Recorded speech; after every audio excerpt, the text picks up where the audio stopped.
Hey guys, Sean here at Level 12 Auto Options, just demoing this 2010 Audi A4 wagon.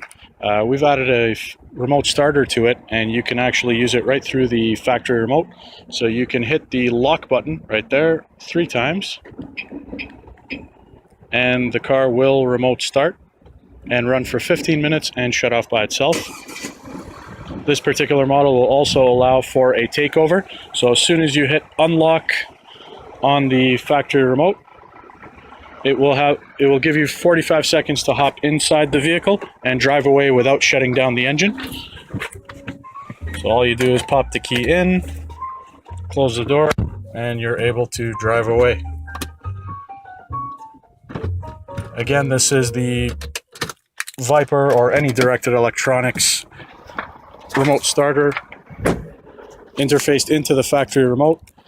And this can be done on pretty much all the latest Audi models. Give us a shout at 416-881-9112. You could also email us at info@level12.ca. Check out the website. And any questions whatsoever, give us a shout. We'll be happy to answer them for you. Thank you.